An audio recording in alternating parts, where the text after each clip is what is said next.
Hi, everyone. I hope you all are finding your way back to your desks or couches or wherever you're zooming in for this summit. I hope you all had a restorative break.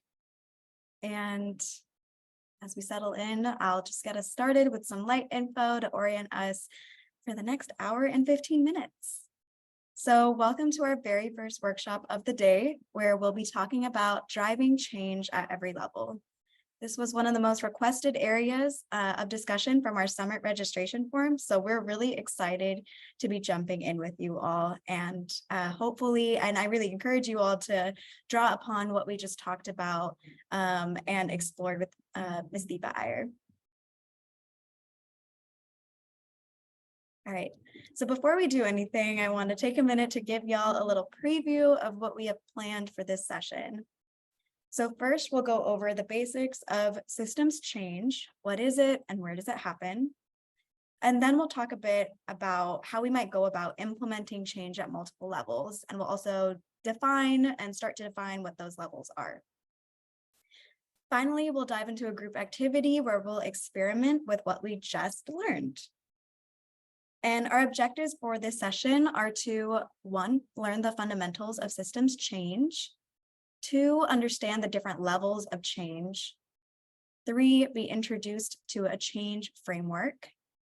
And 4, engage with and learn from peers about different pathways to change.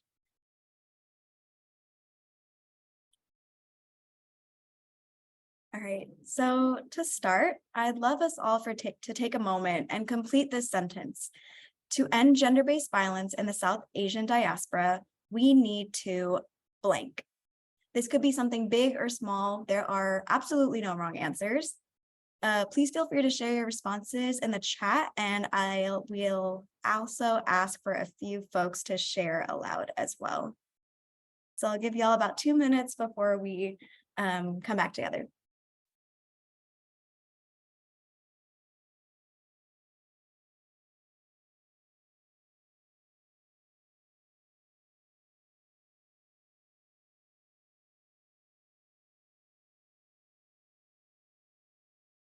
Yes, taking down patriarchy, dismantling capitalism, divesting from the nonprofit industrial complex, education. Yes, forget gender stereotypes. I wish I could react to all of these as fast as they're coming in.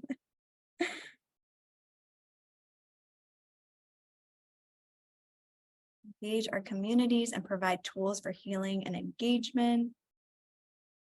Have an honest conversation about it. Decolonize. Break silences. Build the leadership of survivors and our allies. Early childhood education. So many. And while folks are still sharing in the chat, does anyone want to share aloud or expand on their answer or share something that's coming up for them?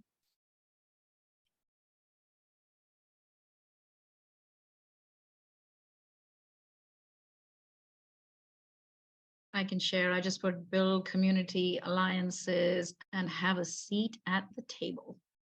Yes. We all need to do that. Yes, definitely. Thank you, Navneet. All right, so please feel free to continue sharing. And these responses are all spot on. What I'm seeing, and maybe what some of you are seeing too, is that some of these responses are about change on more personal. Oh, Aparna, please. Well, I just had a question, and Veda, I love how you said divest from the nonprofit industrial complex, but at the same time, I kind of wonder, like, at the same time, we're also fighting for equity and better pay for, everyone that's working in our organizations. And how do we do that, right? How do we continue to, and I know, like, our work is not just about being funded, but it's also supporting the livelihood of the work that we do and our professional. And again, it's not even about professionalism, but supporting the folks doing this work, which is tough, right? And how do we do that? And that's just a question I'm putting out there, right? Just a thought process of like, how do we continue to make sure like our that we are valued for the expertise and what we bring to the table, while at the same time we talk about divesting, but yet how do we fund and continue to make sure that we can ideally be all out of work. But just a question. How do we divest and invest at the same time? And who's investing, right? Because even when we get private dollars, that can be just as problematic. So just a question to put out there. I'm causing controversy, I'm sorry. No, not at all. I think these are questions that a lot of us have probably asked ourselves in some capacity. And just like Amrita said, we'll kind of actually touch on this a little bit, just in terms of like big change, kind of uncoupling ourselves from these structures and systems that it seems like it's all we know. And we'll do that we'll talk about that more as a transition, as opposed to kind of this like binary, which can seem really difficult to grasp. But thank you so much for offering that, Aparna. Yeah, so like Aparna touched on, the issues are structural, they're big, and they're also community-based, they're personal. We're operating at many different levels to dismantle gender-based violence and the systems and cultures that perpetuate it. And what's important is that we remember that we all know this. Gender-based violence has been historically couched behind closed doors, and meaning that we've only been able to address these issues when harm has already been done. And this has led to kind of a crisis-oriented model, which has taken us away from our roots in organizing and political action. And this challenge is one that our movement has been up against for some time. And we've been orienting towards the parts of our mission so far that really commit to serving survivors and responding to that crisis. And so much of that is also making sure that we have the funding to sustain ourselves and the services that survivors need in this moment. But in this session, we're going to zoom out a little bit and ask, what will it take to end and prevent gender-based violence? And this is all going to be a practice. So with that, let's get to it. All right, so this video doesn't play in the slide deck, so I'm going to have to transition to YouTube. And we're going to watch this brief video. Imagine a warm, sunny afternoon. Suddenly, you spot someone in the river being swept downstream and struggling to stay afloat. Without hesitation, you jump into the river and help the person to shore. As you help that person dry off, you hear another cry for help. Someone else is being swept downstream. Immediately, you jump into the water again and pull out this second person. This scenario continues all afternoon. As you pull someone safely to land, you have to jump back in and save someone else. Finally, you say, "I can't go on like this," and walk upstream to see what's happening. As you walk upstream, you warn other bystanders. "People are falling in the river. Please help them. Tell everyone you know." Finally, you find the problem. You notice a large hole in a bridge which is causing people to fall in. Something must be done. First, you put up a sign to warn others about the hole in the bridge. You warn anyone you see about the hole and ask them to help spread the word of caution. You even start offering classes to help people in the community learn how to swim, just in case they do fall in. Finally, you realize that to truly minimize the problem, you have to repair the bridge. You work with others in the community to close the hole. Occasionally, some people still fall in, but there are far fewer people that need to be saved.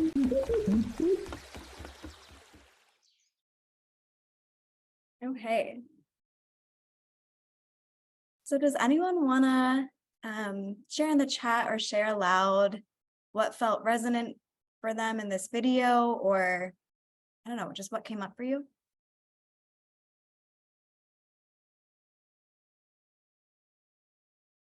Dr. Nusrat, this video is so powerful, says everything we do collectively, primary prevention is possible.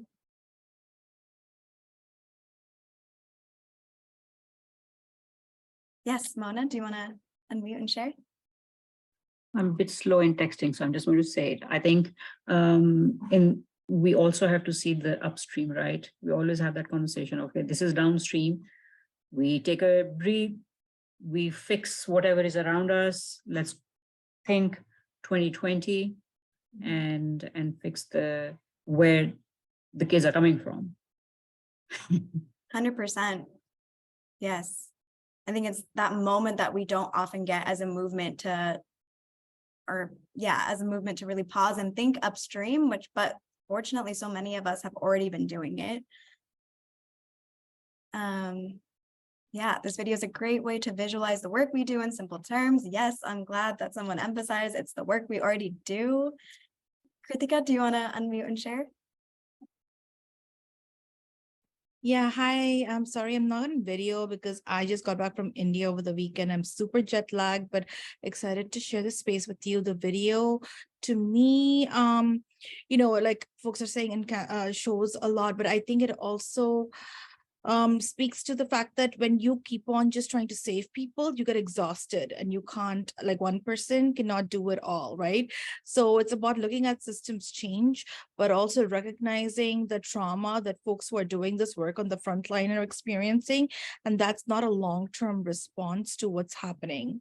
On a systems perspective, this also shows the need for community engagement and that it's not just one person doing it all. In terms of the work that we do, I think what Aparna actually brought up is a really interesting point earlier, because a lot of work that actually happens that I'm aware of in the community is, there's work happening from our organizations, which is amazing, but there's also a lot of work happening on a grassroots level in our communities that is necessarily not represented in the nonprofit sector, which leads to a lot of the systems change work. So I think that's really, that's also much longer term work and is often underfunded or not funded at all. So that's why we are continuously doing this like circular motion of continuing to just support people one-on-one.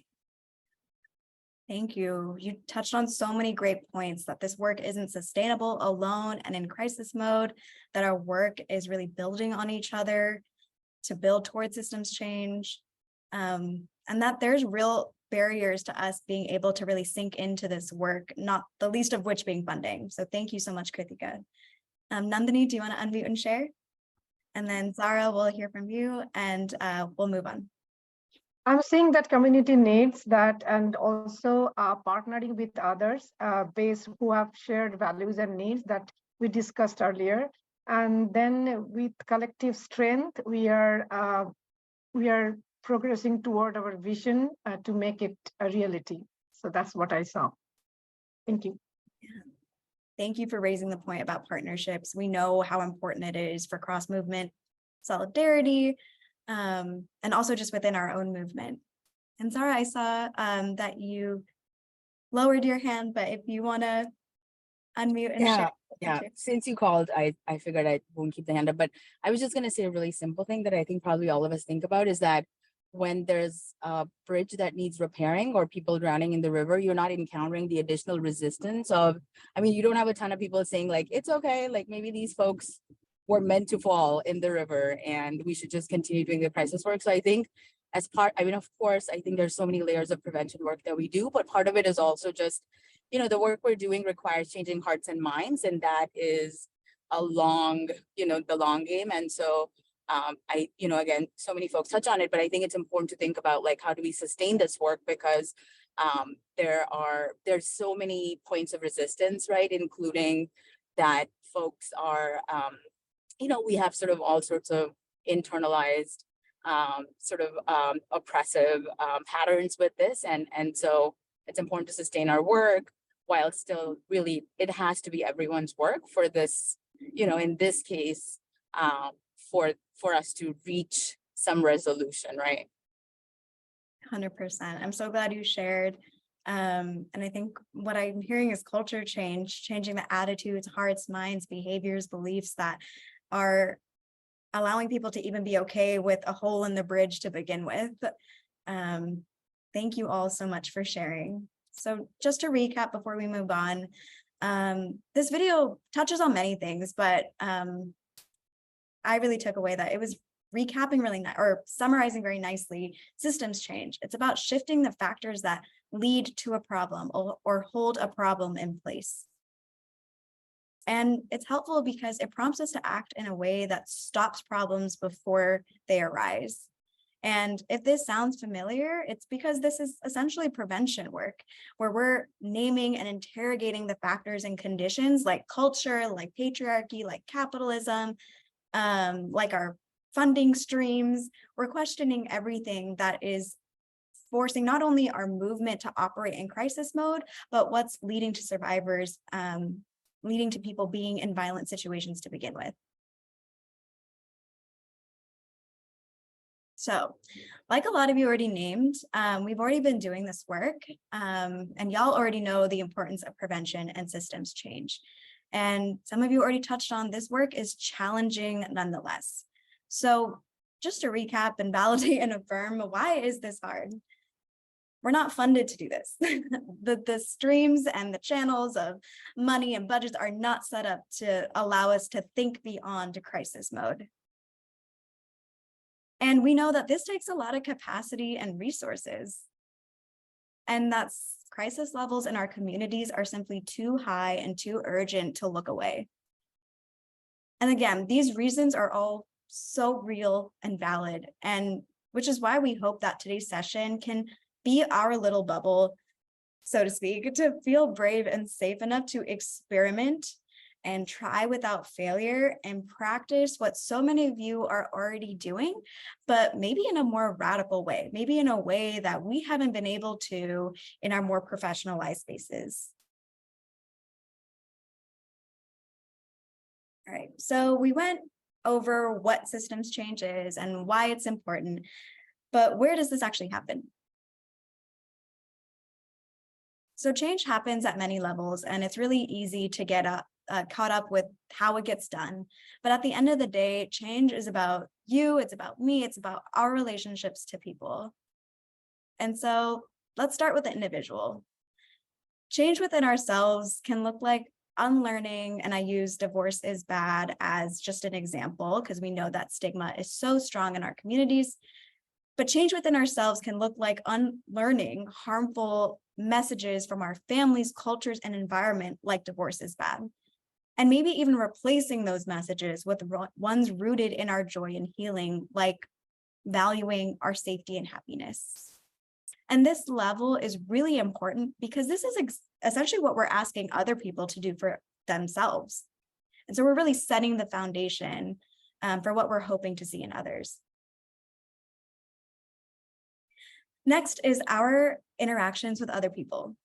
So this can look like supporting someone to leave an unhealthy marriage through safety planning, or connecting them with legal services or mental health services, basically everything that y'all do in your day-to-day lives.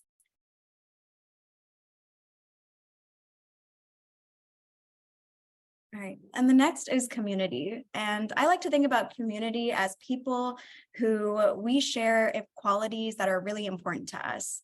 So if identifying as someone of the South Asian diaspora is important to you, a great example of community change is Daya's relationship spectrum, which helps South Asians navigate culturally taboo topics like dating.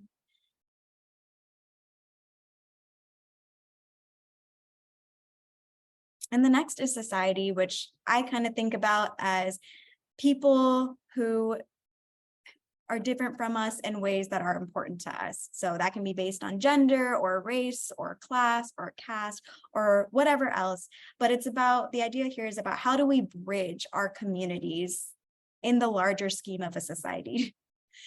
An example of this is My3's podcast, Between Friends. And for the purposes of this example, the specific episode on the stigma of divorce, which featured our very own Neha and Kavita. And we'll be sharing links to all of this in the chat. Thank you, Himadri. And finally, systems. Systems is a really big word that I think can mean a lot of different things, but I like to think about it as a collection of our communities and societies. So really change at a large scale. And when we talk about systems, again, that can mean systems of oppression that are a little bit more intangible, but have very tangible impacts.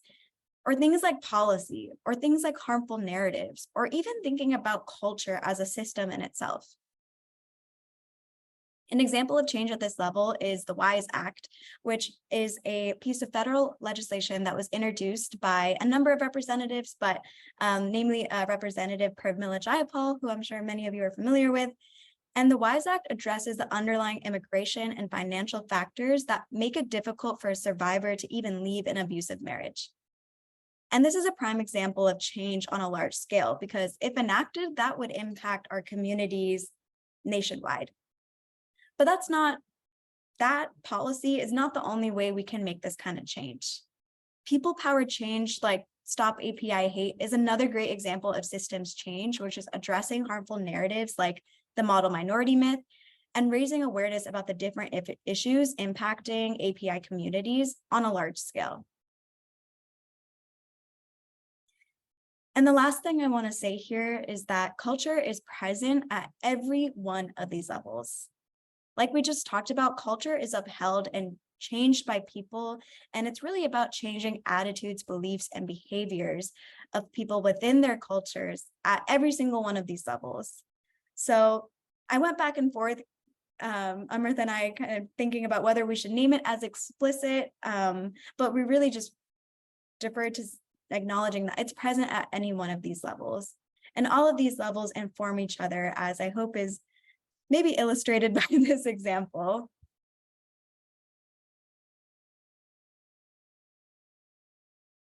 All right, so now we know what systems change is, why it's important, and where it can happen, but how does it happen? And I just want to take a minute. If questions or anything is coming up for you, please feel free to engage in the chat. I'm happy to get to it later, or maybe Amrita and my team members can help support with answers. So I know we're moving through this quickly, and I just want to leave as much time as possible for breakout rooms and actual interactive activities. Okay, so we know that change takes time. The kind of change that we're envisioning takes time, and it takes all of us at each of the levels that we named to really drive. And for so long, our movement hasn't had the capacity, again, to make the strides we want towards our North Star of cultivating violence-free communities. And that's what this framework that we're about to walk through offers us. Just a pathway, one of many, to that North Star. And we invite you, before I get into this, we invite you to consider this again as a transition, where we respond to the conditions resulting from generational violence, or responding to the conditions that we no longer want to live and invest in, and simultaneously reinvest and cultivate the conditions we need to liberate ourselves from violence. Ooh, sorry. Okay, so generational violence. At this level, we're asking, what's holding this problem in place? Is it a harmful cultural norm like divorce is bad? Or is it a lack of information on what a healthy relationship is? It can be all of these things, and it can be none of these things. But step one is kind of naming what you want to change. What is the problem you really want to address? And it all kind of probably is housed under this condition, this oppressive condition of generational violence. Then we want to invite you to think about, what's the goal? Is it as big as violence-free communities? Does that feel resonant? Or is it something a bit more specific, like ending the stigma of divorce? Any size goal is valid, but by naming the solution first, the idea is that we name our radical visions and let that be the guide to our pathway of change, and not the other way around. So after we name our problem and solution, how can we address the factors leading to generational violence, for example, and what are the factors that we can use and move and leverage to then move us closer to violence-free communities? And that's where these different levels of change come into play. Is it a policy at systems level? Is it more community outreach at the community or systems level, or more culturally relevant resources? Any and all of these steps and moves are valid and important. And they also can very well, and likely do, influence many of these other levels. And finally, an important question to ask ourselves is, what consistent set of values do we want to ground any kind of change in? And that's our values filter at the bottom. So again, we invite you to think about this as a transition. Big radical change cannot be understood as a binary, even though it may be helpful to start thinking about problem and solution in a binary. We know that it's a lot more nuanced and complex than that. And we want to allow our radical visions to be so big that we see beyond the obstacles of our how. We know that the obstacles and challenges we face on the individual, interpersonal, community, systems, and societal levels can lead us to deter us or limit our visions for growth and liberation. But that's why we invite you to name that, unencumbered by any of that. And the great thing is, again, so many of us have already been talking about this as a collective.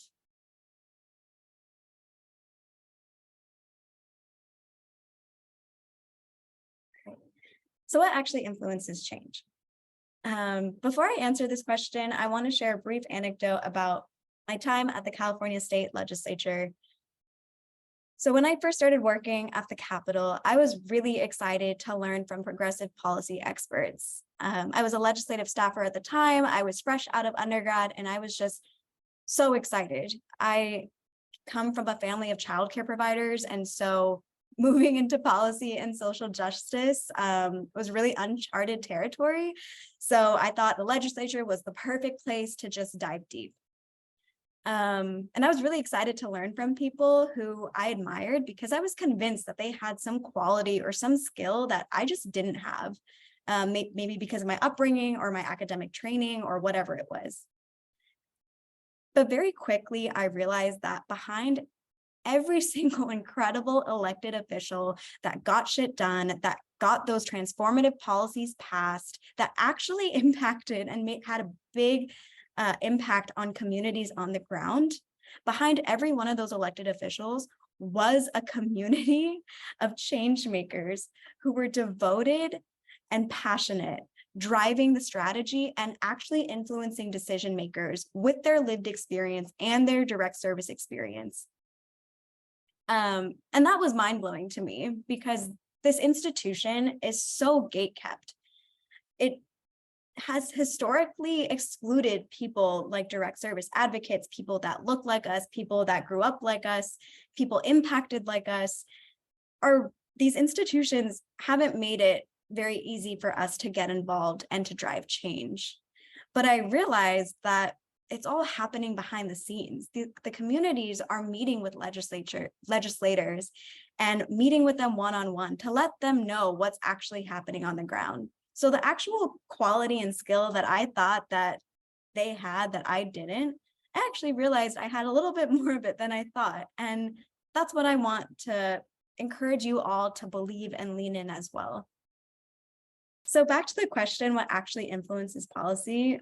The truth is you. And that sounds a little cheesy, but it's so true. And I hope that example did a better job of kind of illustrating that than maybe a soapbox moment would.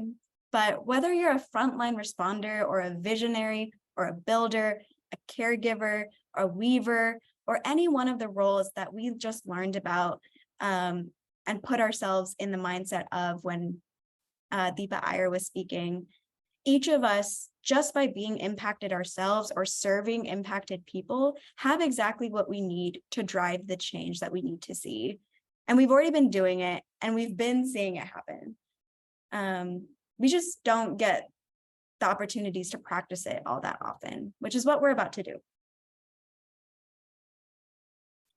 All right, so now I'm going to pivot into a little demo of our activity. And all the instructions will be reiterated. So don't feel like you have to hold on to all of this, but let's walk through this. So first, we'll put you all into breakout groups of about 9 to 10 people. And Each group will be assigned a topic that intersects with gender-based violence. So for example, I'm using reproductive justice, but the topics that you all will be working with include housing, mental health, criminal justice, economic security, and immigration. And don't worry, you don't need to remember any of this because the instructions will be provided to you. Then you'll be invited to join us in this slide deck where you'll find your group slides, which look exactly similar to this, but we'll list your breakout room number at the top. And so the first thing we're going to ask you to do is identify group roles. Assign a facilitator to move the group along in completing this worksheet. Identify a note taker who will support filling out this worksheet.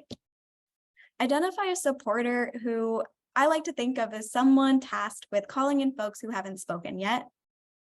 And then a shareback person who will walk us through the group's worksheet when we come back as a big group. And keep in mind that we'll ask about 2 to 3 groups to present at least. So as you're moving through this worksheet with your group, get a sense and try to get a pulse on whether y'all are feeling energized to present. The next step will be to name your experience or name the problem. And this is where I'm going to ask you to name an experience where you or a client had to navigate a challenge, or maybe even many. And we ask that you identify an experience that connects with the topic you've been assigned. So for example, my topic is reproductive justice. So the problem that I named that maybe some of you have experienced in your work lives is that my client was in need of an abortion and there were no clinics in our state. Unfortunately, I feel like we've heard that this is the case for some of your organizations. And so hopefully this exercise inspires solutions. And I also encourage you to join me in the chat to build on this worksheet that I'm just demoing. But the next step will then be to jump straight to your solution. What's the goal or solution that you want to name? What's the liberatory condition that you want to cultivate? And I just named a few here to give you examples. One is the right to an abortion is constitutionally protected at all levels of government. That equitable and dignified healthcare for women and gender expansive people is practiced and held as a norm. And also that we abolish capitalism and patriarchy. So all of these are great examples, and they're not the only examples, but just to give you a sense of what you can name, big or small, they're all valid. And yes, Amrita, that's a great idea. Think of the headlines that y'all shared this morning. That's really what this could lend itself nicely to. What's that big headline? What's that big goal that you all, what was it, the big, hairy, audacious goals that you want to name? All right, and then the next step will be naming at least one thing that needs to change in each of these categories. So in the individual level, maybe it's believing in the importance of having reproductive choice, even if that choice may not be the one that you would have made yourself. At the interpersonal level, maybe it's non-judgmentally supporting someone, a client, to get an abortion, whether that's out of state or via abortion medication. At the community level, it's maybe doing community outreach to culturally destigmatize and educate people the importance of reproductive choice. At a societal level, connecting with reproductive justice advocates, like Nandini said, to uplift the unique challenges that South Asian survivors face. And at the systems level, maybe it's calling in to testify against anti-abortion legislation at the local, state, and national levels. And again, these are all examples. These can be big or small, but really we want to end with naming the steps so that we are letting our goal be as visionary and radical and as hairy and as audacious as we can consciously imagine and allow ourselves to be. All right, so before we send you off into, or actually one more logistic. So that's what y'all will be doing in your breakout rooms, and you'll have 20 minutes to do this activity. And I want to name that if this feels like a lot, that's okay. I think my goal for you all would be to name the oppressive condition, naming your problem, name your goal or solution, and at least 1 or 2 of the boxes in between. But if you could complete the worksheet, that would be great too. And then again, when we come back as a big group, we'll ask for a few groups to share, and y'all will have about 5 minutes to do so. Next, so these activity instructions will be in the mini presentations that you'll be working in. So like I said, don't worry, you don't need to hold on to any of the information I just said, but I demoed it in case it would be helpful. All right, so I do want to guide your attention to slide 65, which you'll soon have access to our deck. Oh, I just noticed that Himadri dropped the slides link in the chat. So if you join me on slide 65, once you're in your breakout room, please visit slide 65 and in this deck and click on your breakout room number, which will then take you directly to the worksheet that you'll be using for the breakout room activity. And if you're struggling to find out what breakout room you're in or where you can find that information, on the right here, we have kind of some screen grabs that might help you identify where your breakout room is. So you usually just have to hover over the top of your Zoom screen with your mouse to find your breakout room.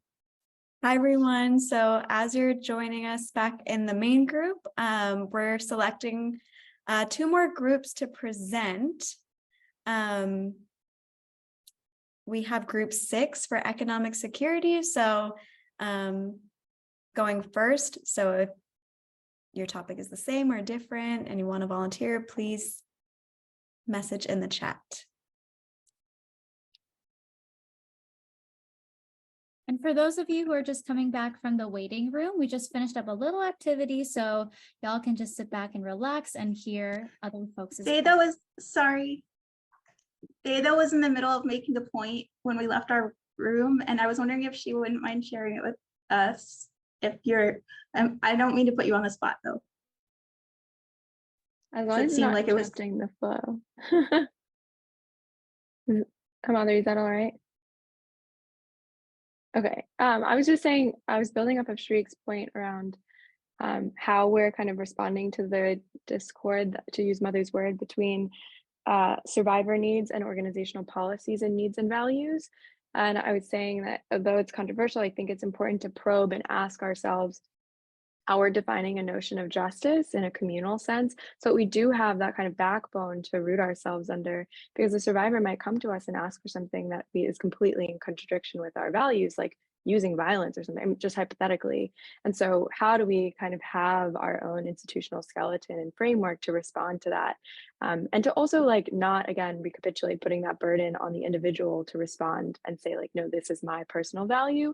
Having that organizational value then also serves as a protector to the individual working at that organization. So that was really it, was just like, how can we democratically and in a participatory based way create a notion of justice, and building up a Shrik's point, one that's rooted in lived experience is really feeling important. Thanks. Thank you so much, Veda, for including that point. I'm glad we all got to be a fly on the wall for that comment. All right, so now we're going to move into some sharebacks, and in the interest of time, I'm just going to ask for one more group to present. We have group 6, economic security, kicking us off. Can we get one more group to volunteer?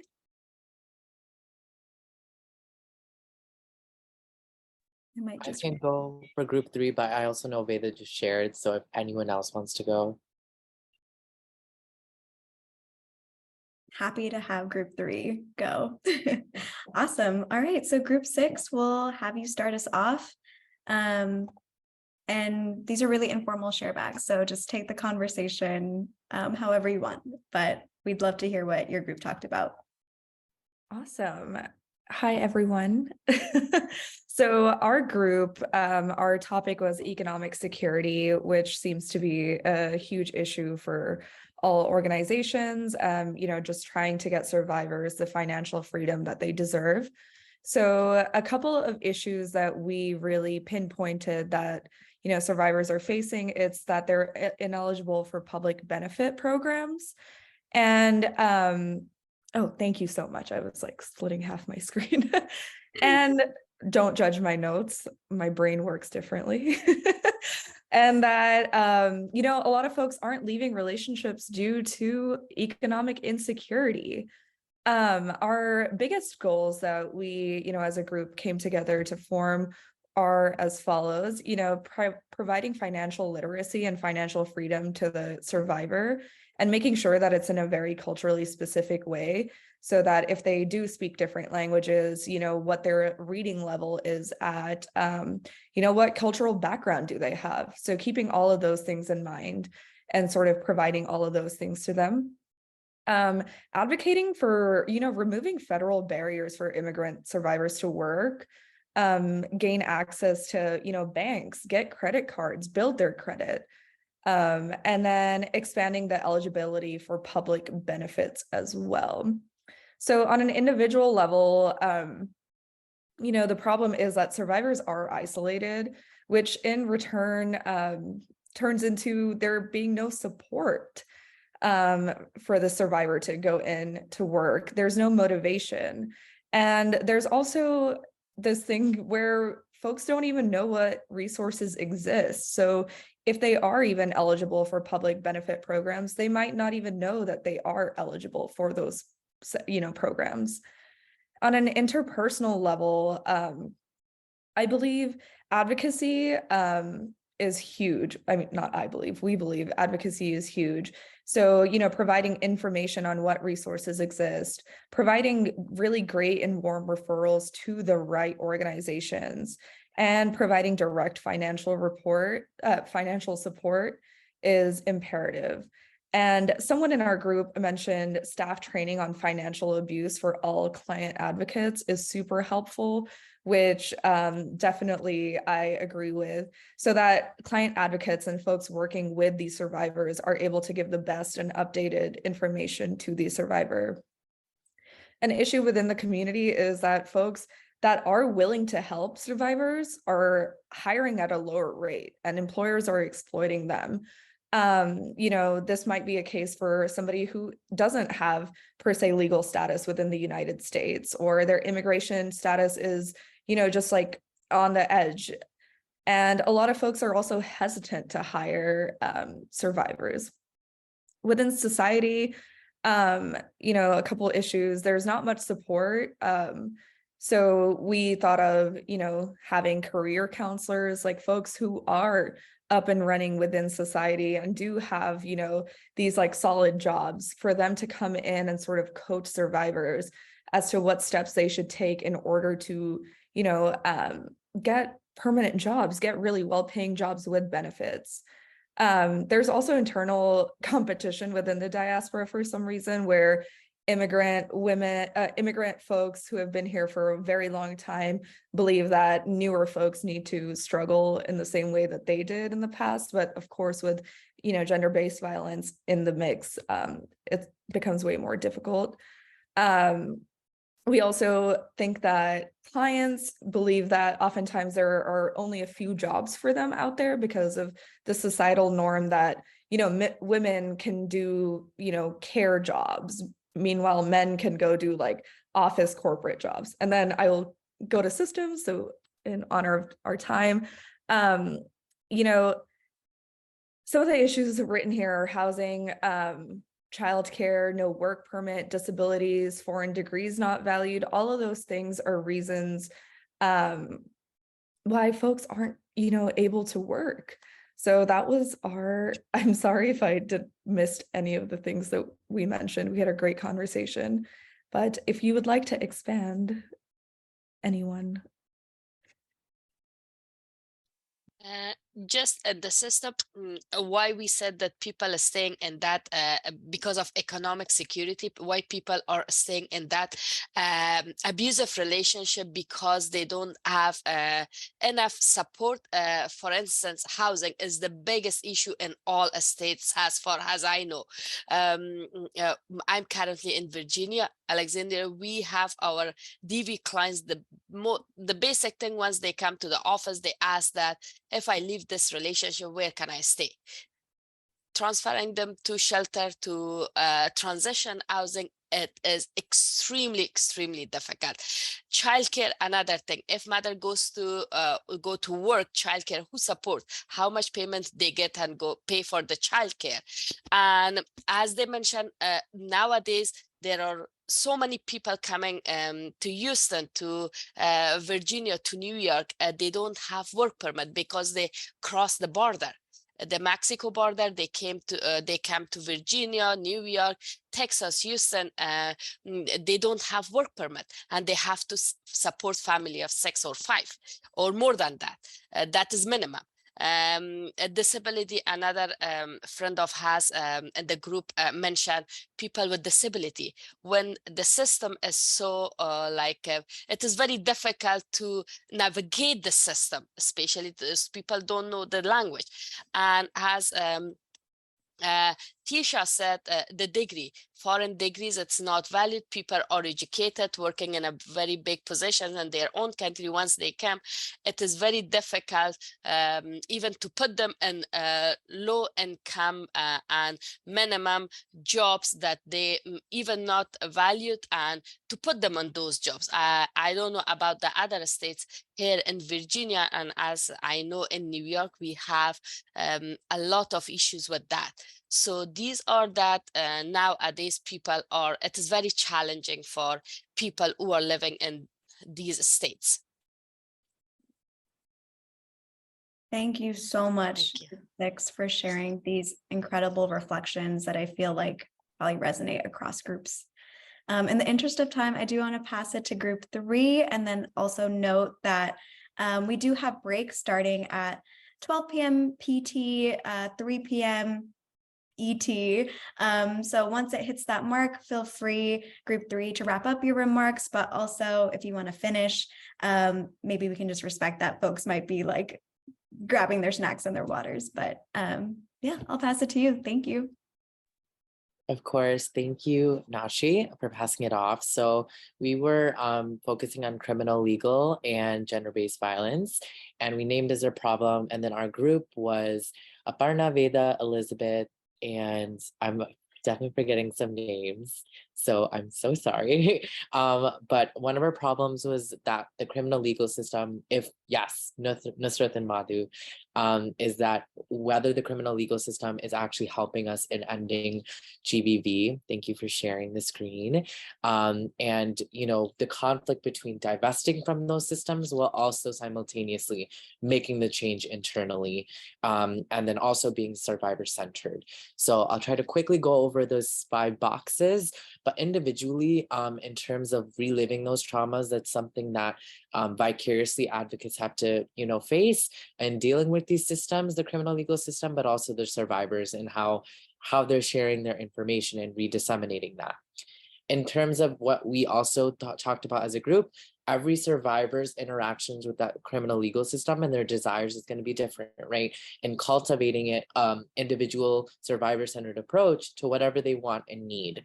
Interpersonally, looking at that survivors don't want to be judged, and also that balance is what we talked about as a group of bringing in our trauma-informed and own experiences with the legal system, but also not enforcing that on their survivor, not projecting that, while also being mindful that these survivors can deal with that harm as well. And with the community, again, that discord and that kind of that balance between what the organizational policies are, what your individual interests are, as well as the survivors, and how do you manage that, right? How do we work on that as organizations? And then society and systems, sorry, I'm being mindful of time. How can we really support survivors in each of their own journeys in pursuing justice, while also kind of supporting the movement, right? Because we're all here for the movement. How can all of our organizations and how can our community come together and create that definition and center that thing? And again, with the systems, we see that a lot of these criminal legal systems, there's burnout, there's backlog, there's lack of resources, language barriers, all of that's coming in and kind of making that experience a little more negative. And then our goal with the liberatory condition, how can we create a more participatory, conditions that include the survivors, include advocates, include organizations, and make it more democratic, make it more survivor-centered, and trauma-based. Thank you so much. Thank you so much, Group 3. This worksheet is incredible, and you all will have access to the slides to do a little gallery walk if y'all want to peruse other people's slides. But thank you, Group 3, for concluding this session. And with that, we'll launch into our 15-minute break. Himadri just launched a brief Zoom poll to gauge your feedback on this session. And again, deep gratitude for everyone's engagement and presence and energy with this session. I'm so grateful. So I hope y'all grab some food, grab what you need, and we'll launch into the second half of our summit.